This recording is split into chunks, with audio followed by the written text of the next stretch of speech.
시간 우리에게 주시는 하나님의 말씀은 고린도전서 12장 1절에서부터 11절까지 되겠습니다. 제가 받들어 읽겠습니다.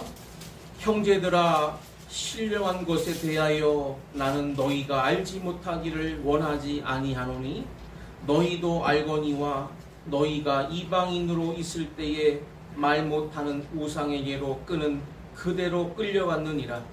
그러므로 내가 너희에게 알리노니 하나님의 영으로 말하는 자는 누구든지 예수를 저주할 자라 하지 아니하고 또 성령으로 아니하고는 누구든지 예수를 주시라 할 수 없느니라.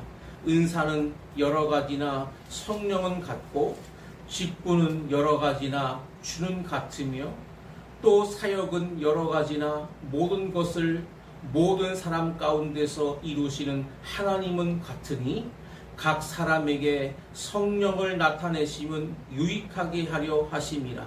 어떤 사람에게는 성령으로 말미암아 지혜의 말씀을, 어떤 사람에게는 같은 성령을 따라 지식의 말씀을, 다른 사람에게는 같은 성령으로 믿음을, 어떤 사람에게는 한 성령으로 병 고치는 은사를, 어떤 사람에게는 능력 행함을, 어떤 사람에게는 예언함을, 어떤 사람에게는 영들 분별함을, 다른 사람에게는 각종 방언 말함을, 어떤 사람에게는 방언들 통역함을 주시나니 이 모든 일은 같은 한 성령이 행하사 그의 뜻대로 각 사람에게 나누어 주시는 것이니라. 아멘. 오늘은 성령이 주체가 되어야 합니다 라는 제목을 가지고 하나님의 말씀을 선포하도록 합니다. 따라하겠습니다. 성령이 주체가 되어야 합니다. 성령이 주체가 되어야 합니다. 미국에 세이 게이터라고 하는 한 소년이 있었는데, 이 소년은 중학교 3학년 때부터 마리화나를 피우기 시작해서 이제 더 이상 아편을 맞지 않으면 살 수가 없는 마약 사범이 되었다고 합니다. 그 비용을 마련하기 위해서 차량을 절도하고 또 남의 집에 들어가서 텔레비전도 훔치고 비디오도 훔치고 나중에는 보석 다이아몬드까지 훔쳐서 팔아가지고 마약을 맞았다 그래요. 그가 17살이 되었을 때 이미 전과가 17범이나 되었다고 그럽니다. 그 아버지가 예수를 참 잘 믿는 분이었는데 이 아들이 이렇게 삐뚤어지고 잘못된 게 너무나 안타까워서 어떻게 하면 이 아들의 마음을 잡을 수 있을까 궁리하다가 17살 된 아들을 16살 된 아가씨를 붙여서 결혼을 시켰다고 그래요. 그러면 아들이 마음을 좀 잡을까 싶었는데 그 역시도 실패했습니다. 너무 이 아들이 못되니까 이 여자가 그만 견딜 수가 없어가지고 도망을 치고 말았습니다. 그래도 이 아버지는 아들을 포기할 수가 없어서 하나님 앞에 기도하면서 매달리다가 어느 날 그 지역에 유명한 부흥 강사가 오셔서 집회를 한다는 소식을 들었어요. 그래서 아들을 설득을 하고 또 멀리 도망가 살고 있는 그 며느리까지도 설득해가지고 간신히 이 집회에 참여를 시켰습니다. 그런데 그날 목사님의 설교가 심판에 대한 설교였습니다. 그럼에도 불구하고 그날 성령이 역사하셨는데 이 아들과 이 며느리의 마음을 움직이신 거예요. 그래서 그날 놀랍게 성령의 역사로 인해서 그들이 변화를 받아 회개하고 예수 믿기로 작정한 것이었습니다. 그부터 이 아들이 얼마나 예수를 잘 믿는지 나중에는 신학교를 가겠다고 그래가지고 신학을 하고 나더니만은 얼마나 간증 설교를 잘하는지 막 여기저기에서 와서 설교 좀 해달라고 그렇게 막 부탁이 들어오고, 그래서 결국 전문 간증 설교자까지 되고야 말았습니다. 그래서 14년 동안 500회 이상을 설교하러 다녔다고 그럽니다. 그리고 이 사람이 관심 분야가 특별히 청소년들이었어요. 왜냐하면 자신이 청소년 시절에 잘못돼가지고 그렇게 마약 사범자가 되고 온갖 범죄를 저질렀던 그러한 경력이 있었기 때문에 청소년들을 어떻게 하면 선도할까, 그래가지고 이 사람이 만든 선교단체가 10대 해방자라고 하는 선교단체였는데, 아주 놀랍게 청소년들이 그곳에 와서 변화를 받고 아주 큰 사역을 감당했다고 그럽니다. 이처럼 성령의 역사가 임하는 곳에 개인적인 변화가 일어나고, 가정에도 변화가 일어나고, 사회도 변화하고, 국가도 변화하는 줄로 믿으시기를 바랍니다. 구약시대에는 여호와 하나님께서 친히 역사를 하신 시대이고, 신약에 와서 예수님이 이제 복음서에 친히 3년 동안 동생의 역사를 하신 시대라고 한다면, 그 후에 사도행전부터 그 후의 시대는 성령이 친히 역사하는 시대라고 하는 것을 우리가 깨닫게 됩니다. 그래서 오늘 이 시대까지 성령이 주관하시는 시대로 지금 구원의 역사가 진행되고 있다는 것을 믿으시기를 바랍니다. 그러므로 우리가 성삼위 하나님을 다 믿고 경외하지만 특별히 성령과의 관계가 지금은 그 어느 때보다 중요하다는 것을 알아야 된다고 하는 사실입니다. 우리 신앙생활의 승패가 성령을 얼마나 알고 성령의 뜻에 얼마나 순종하고 얼마나 성령의 충만한 능력으로 사느냐에 따라서 우리의 신앙생활의 승패가 좌우된다는 것입니다. 한마디로 말하면 우리 마음속에 내가 주관이 되는 것이 아니라 누가? 성령이 주체가 되실 때 우리는 승리로운 신앙생활을 하게 된다는 사실을 믿으시기를 바랍니다. 오늘 본문에 좀 더 구체적으로 성령이 무엇을 주체하시는지 3가지 교훈이 나와 있는데, 이 말씀을 잘 듣고 깨달아 저와 여러분의 삶에 온전히 적용해 나가시기를 간절히 소원합니다. 3가지로 말씀을 상고합니다.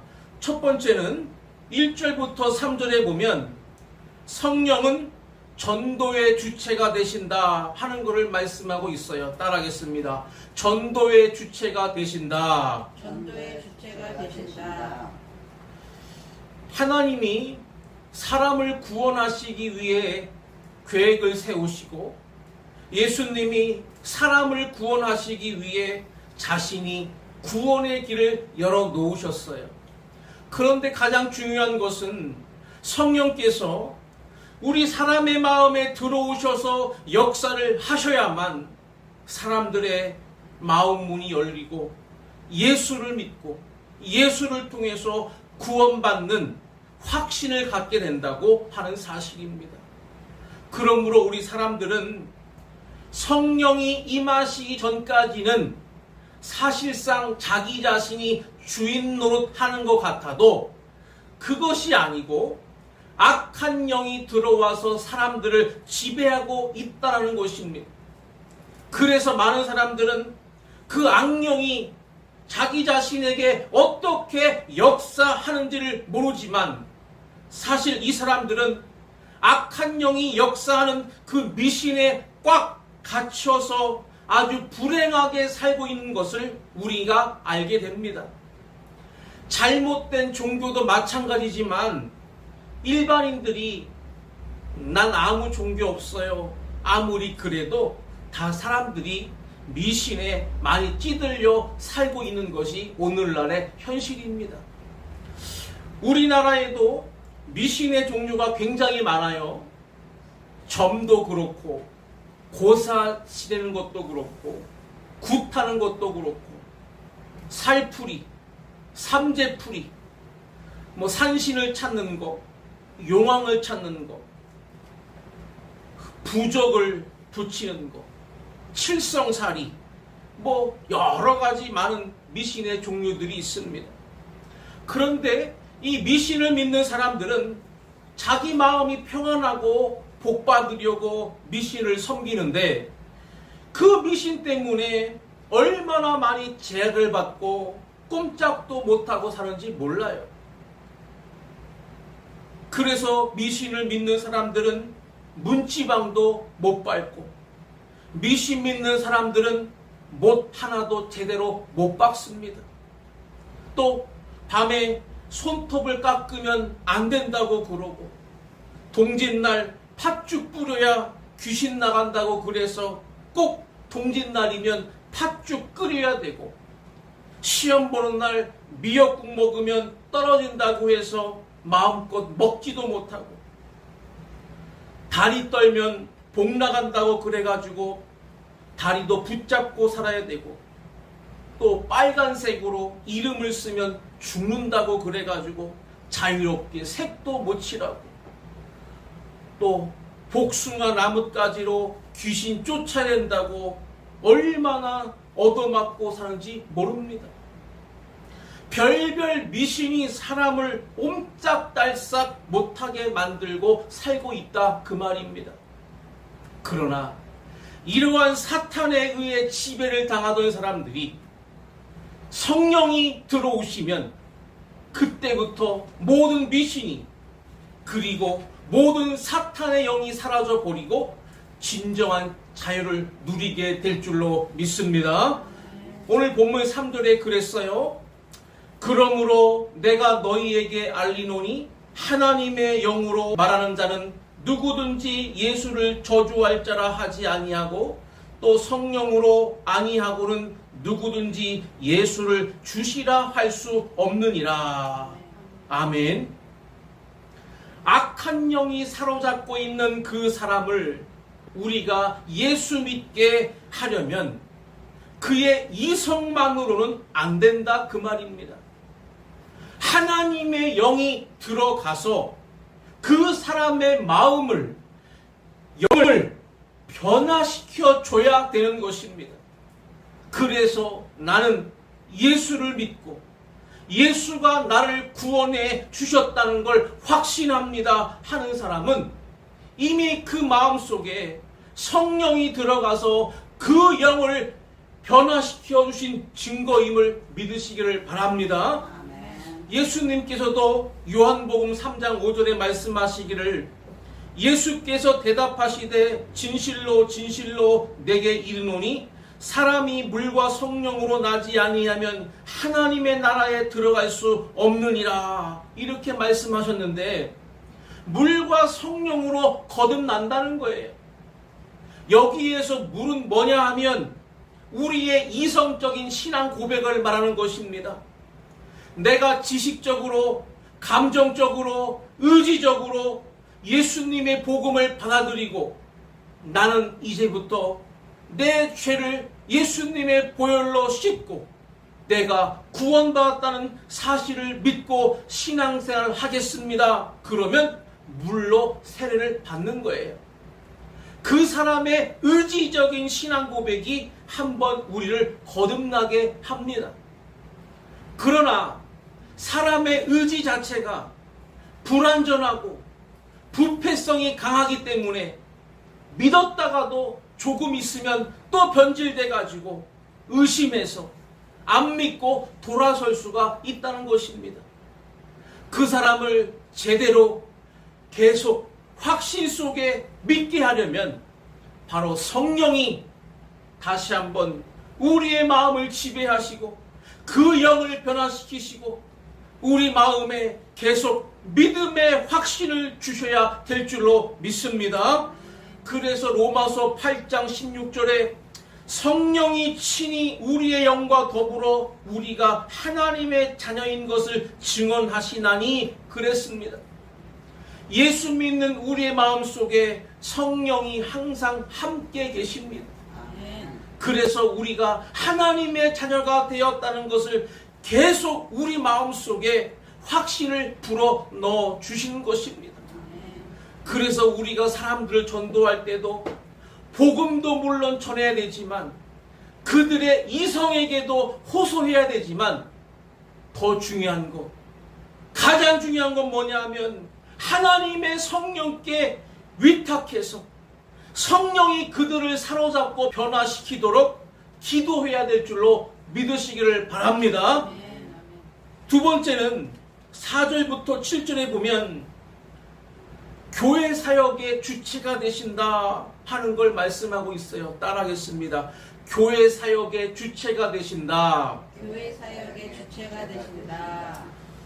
우리 예인교회도 담임 목사인 저를 비롯해서 사모, 권사님들, 집사님들이 열심히 또 사역을 하는 것 같지만 그 실제 주체는 성령님이시다 그 말입니다. 오늘 본문 4절에서부터 6절에 그랬어요. 우리 다 같이 함께 4절부터 6절까지 우리 함께 읽겠습니다. 시작. 은사는 여러 가지나 성령은 같고 직분은 여러 가지나 주는 같으며 또 사역은 여러 가지나 모든 것을 모든 사람 가운데서 이루시는 하나님은 같으니. 아멘. 다시 말해 은사는 성령이 주시고 직분은 예수님이 주시고 사역은 하나님이 인도하신다라고 그랬는데 성삼위 하나님은 한 분이십니다. 오늘 이 시대를 교회를 이끌어 가시는 주인은 바로 성령이신 줄로 믿으시기를 바랍니다. 교회가 직분을 주는 게 아니에요. 우리 개인이 계획하고 사역하는 게 아닙니다. 성령이 사람을 사로잡으시고 그 사람을 통해서 사역을 이끌어 가시는 것입니다. 사도행전 2장에 보면 성령이 임하시니까 베드로가 변화를 받아가지고 사역자가 돼서 하루에 몇 명 전도했어요? 3,000명 전도를 했어요. 우리 교회에도 성령의 변화를 받아서 3,000명은 아닐지라도 100명 이상 전도할 수 있는 능력자가 나올 줄로 믿습니다. 그리고 또 사도행전 8장과 9장, 10장에 보면 빌립이라는 집사를 성령께서 사로잡으시고 사용하시니까 사마리아 땅이 복음화가 이루어져요. 그리고 사도행전 9장에 보면 예수님이 사도 바울을 사로잡으시니까 예수를 핍박하는 박해자에서 사도로 변화시켜 주시고 13장에 거기다가 성령을 충만하게 부어주시니까 그때부터 사도 바울이 복음을 전하는데 이방인들을 위해서 1차, 2차, 3차 그리고 로마까지 가서 복음을 전했을 때 아시아와 유럽이 변화를 받게 된 줄로 믿으시기를 바랍니다. 오늘 이 시대까지 하나님은 계속 성령께서 사람들을 사로잡고 역사하셔서 온 세계 복음화가 이루어진 줄로 믿습니다. 그러므로 우리 예인교회도 바로 제대로 사역을 하려면 성령 충만한 교회가 돼야 될 줄로 믿습니다. 담임 목사로부터 모든 성도들이 성령을 주인으로 모시고 성령의 뜻대로 순종하면 누구나 다 사역의 성공자가 될 줄로 믿습니다. 미국의 1850년 중반대에 가장 크게 쓰임받은 분이 바로 무디 목사님이었습니다. 그래서 모든 교회들마다 모든 집회들마다 이 무디 목사님을 모시느라고 야랑이었다고 그럽니다. 역시 어느 지역에 무디 목사님을 모시고 이제 초청 전도 집회를 준비하는 모임을 갖고 있는데, 한 젊은 목사님이 이제 반감이 생겼어요. 왜 이렇게 무디 하느냐? 무디만 설교자냐? 그랬더니 그 지역에서 가장 존경받는 한 원로 목사님이 일어나서 웃으시면서 그러더래요. 무디 목사님만 집회의 주체가 아닙니다. 맞습니다.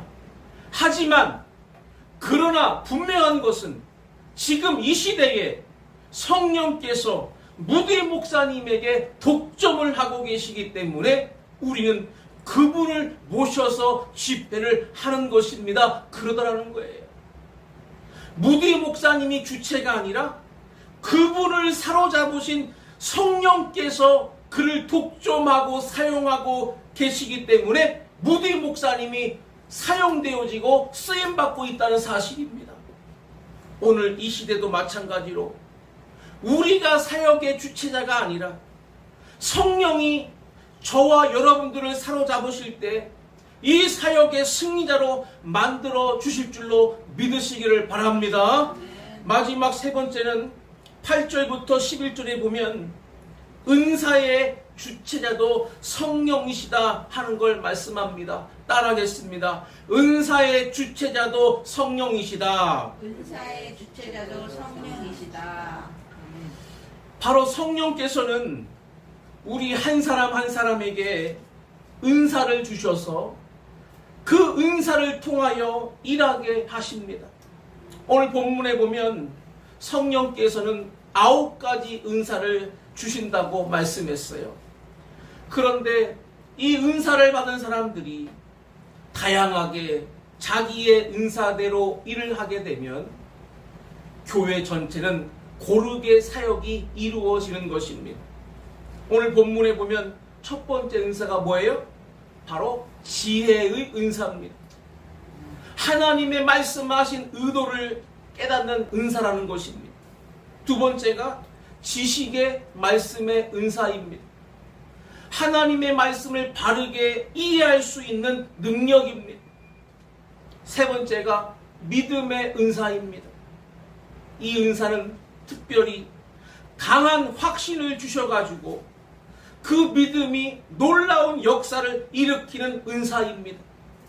네 번째는 병 고치는 은사입니다.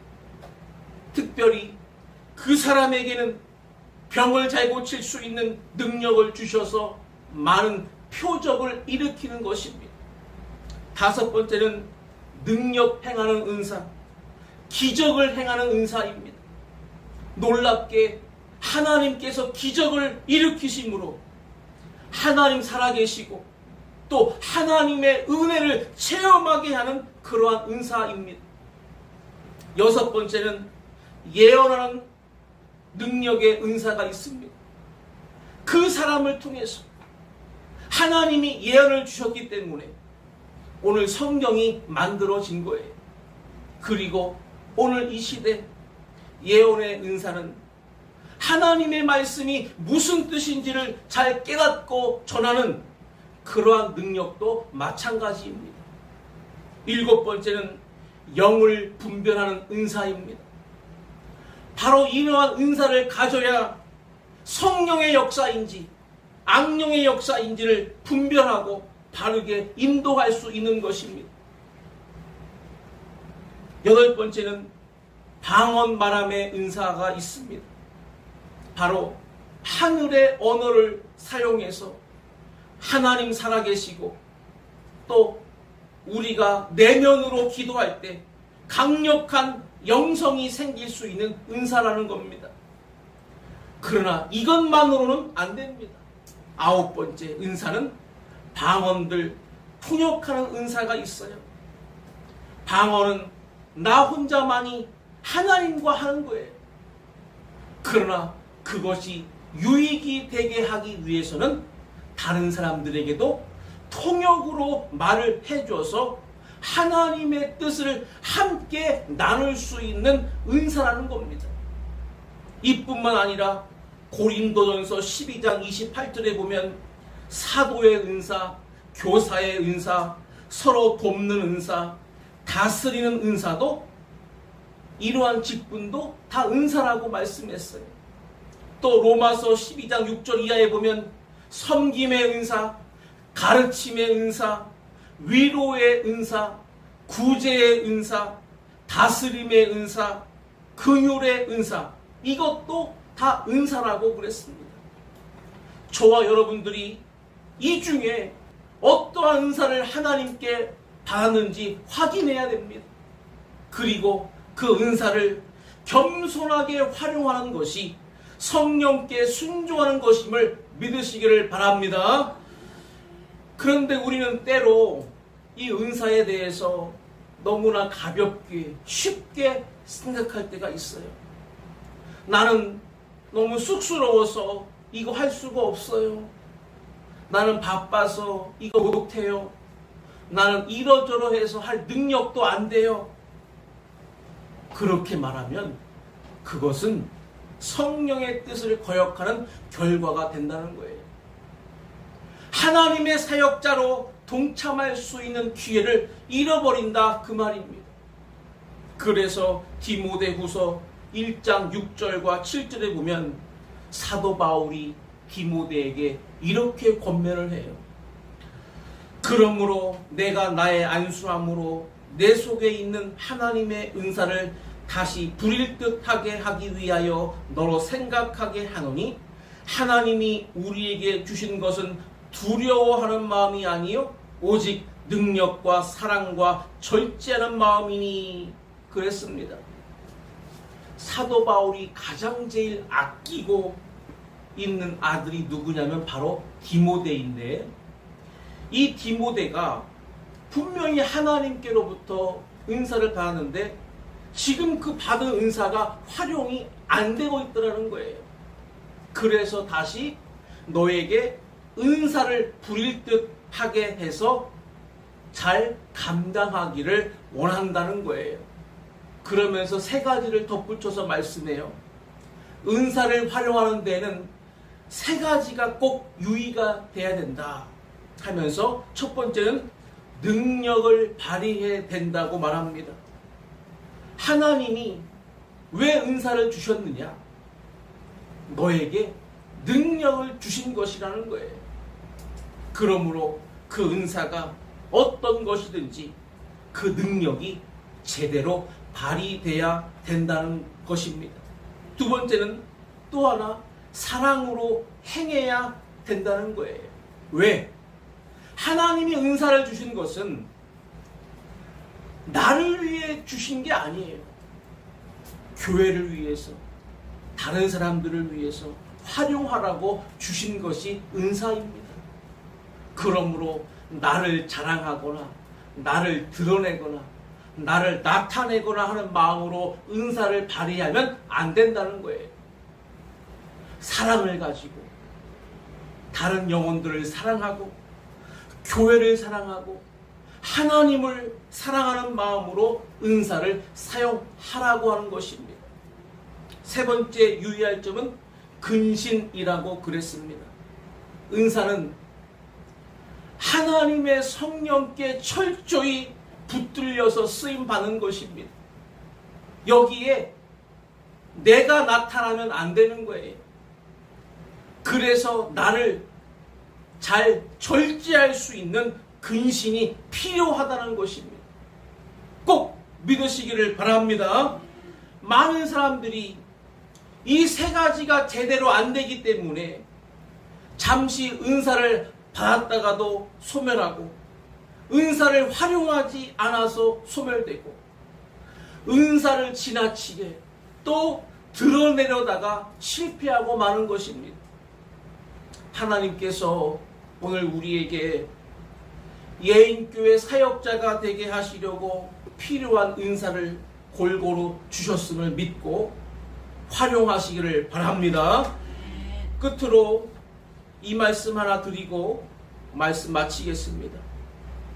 우리나라에 한때 유명한 분이 계셨는데 강원도에 대천덕 신부님이라는 분이 예수원을 운영하셨어요. 근데 그분만 유명한 게 아니라 그분의 할아버지 아레이 토레이 신부님도 유명한 신학자이셨습니다.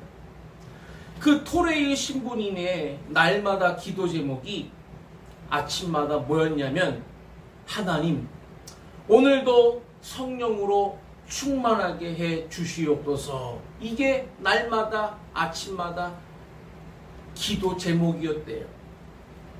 그래서 사람들이 물어봤대요.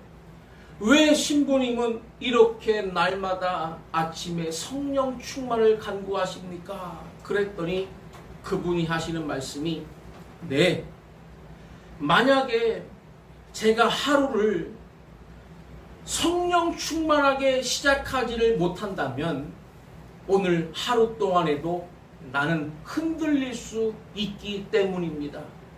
그리고 나는 말에 실수를 해서 남에게 상처를 줄 수 있기 때문입니다.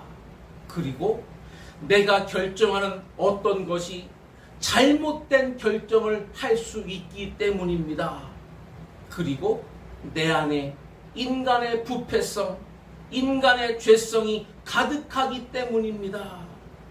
그래서 나는 날마다 성령이 내 안에 들어오셔서 내 주인이 되시고 충만하게 역사해달라고 기도합니다. 라고 말씀하시더라는 거예요. 맞는 말씀입니다.